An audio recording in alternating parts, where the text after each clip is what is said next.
Hi everyone, welcome to a bit of an unboxing of this King Kong there it is, CA30.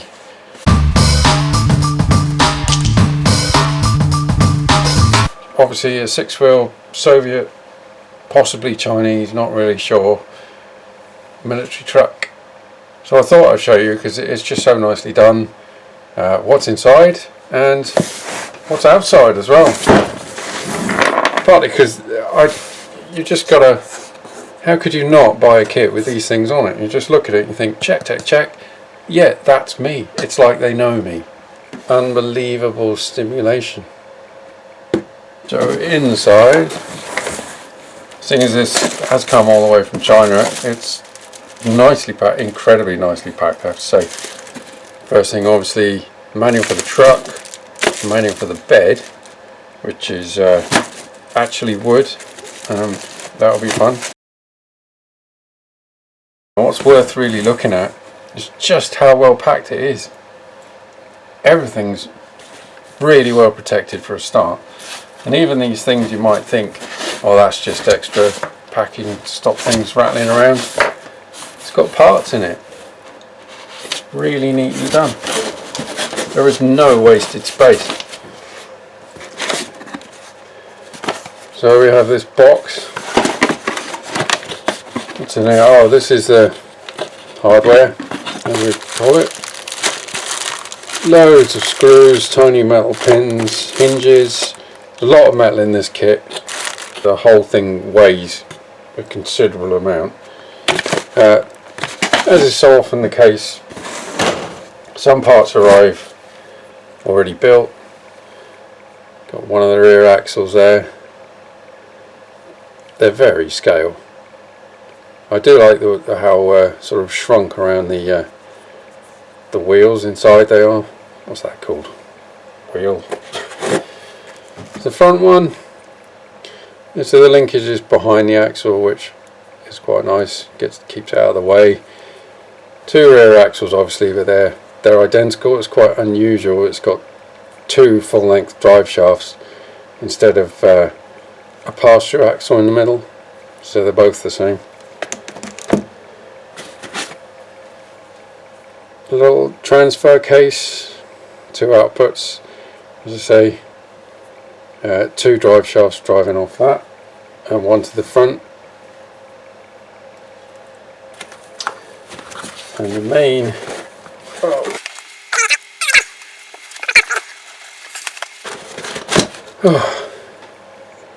there we go, scale gearbox, looks nice. Very detailed, plastic outer casing. There's I think that's alloy. Is that plastic? I think that's alloy motor plate.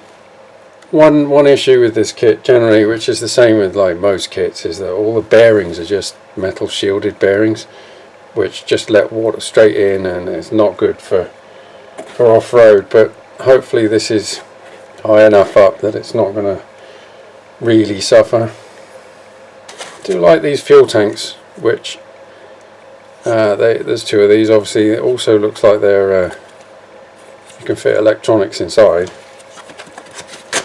but the brackets are plastic, and a friend of mine has got one of these kits already, and he's broken 3 out of the 4 of these, so I'm going to have to look at some way of at least strengthening these, or maybe making some metal versions somehow. Second tray, look at that. Who needs a selection of cheeses when you've got something like that? These already built leaf springs. Top one's metal, the rest are plastic. They flex quite, I'll do it upside down, surprisingly well. Mounting's metal, very nice. I think these are obviously the rear ones on a kind of rocker thing, and then there's 2 front packs as well. Foot plates for below the cab. This is another weird thing, the suspension linkages. they've used red rubber, bright red rubber. You know, you're never going to paint that or get it to stick. They're otherwise very nice scale looking links, but strange choice. Nice little hanger bearing, I can't remember what you call that. It hangs up in the chassis and drive shaft connects one side and then the other, just so you don't get a massively long drive shaft. That moves smoothly. Very nice. Little tiny bolt heads moulded in.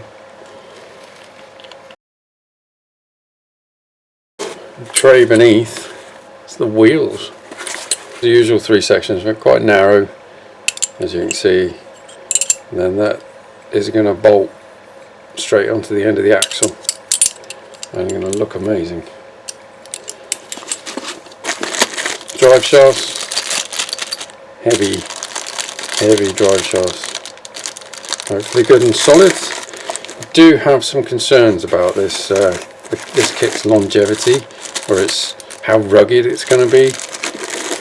We got just 6 tyres, no spare, but I've already bought replacements for those. I bought the Russian pattern ones, which are ever so slightly bigger diameter, which I think are more in keeping. So this one at the back, as you can see, this is the main frame rails. And these are, well, they're C-channel. As you can see, a lot of threaded dimples, let's call them dimples. They're not dimples, are they? They go up, humples, I don't know what they're called. You see a lot of the little threaded caps, anyway.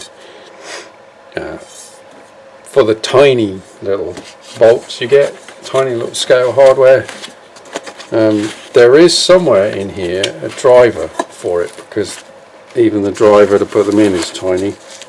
I'm not entirely sure where that is. I will find it. Yeah, this is all alloy. The frame rails, front bumper there's some cross members.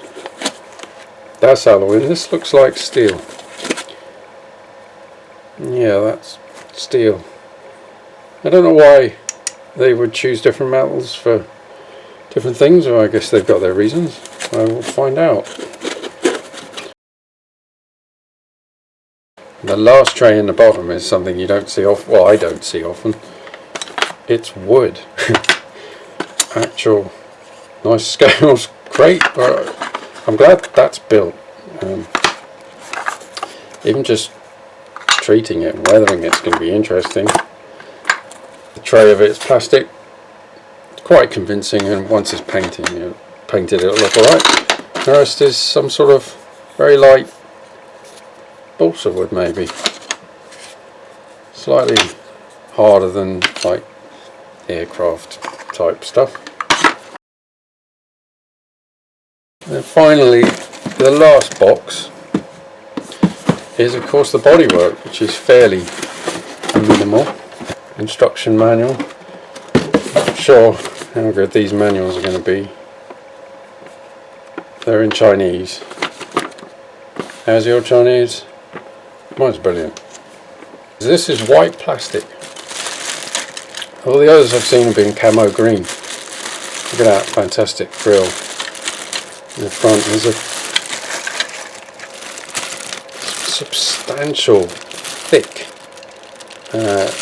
plastic for the doors. Sort of basic interior in there. But here is, of course, the cab, which is you could wear as a crash helmet. It really is solid. It's even got the firewall, look at that. So yeah, I guess this is going to go presumably like that. I presume those are the seat bases. So there's not going to be a lot of room in there for electronics under a cab. Well, it's probably going to go to about here. But there you go.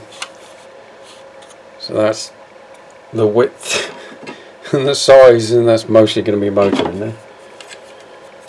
Considering one of those hobby wing motors with the ESC mounted in the motor casing, on the back,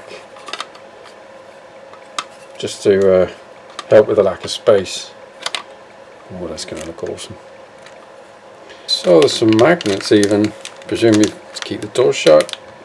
If you want to see the best one you probably ever will see, including this when it's finished, check out Ant-RC. He's turned it, scratch built an ambulance back for it, looks amazing, check it out. I've mentioned Ant-RC a few times in this video. They have a much better, much more fulsome unboxing than I did, whereas really I just wanted you to see this. So there you go, and that's what it's going to look like. I am going to go for all army green, even though it is kind of cliche, you've seen it before, but hell, it's an army truck. What am I going to do? You know, I don't really want to go for the civilian look. It's going to have these tyres. I didn't show you the tyres. There's the thingy. First time I've seen these properly. Oh, look at that. Quite nice and soft as well. Oddly, these are 1.7s, you don't get too many. Not sniffing them, honest. Ooh, weird. But it's got the Russian herringbone pattern. That's going to rock. They're a bit taller as well than the stock ones. They look more in keeping. They should come as stock. That's it. Pretend that's the finished one. It won't take me long. Anyway, I just rushed through this because I wanted to unbox. It's so well boxed, I wanted you to see it, just in case you hadn't before. Like I say, there are better ones out there, but now I've done that, I can build it. That's what I want to do. So, anyway, see you next time.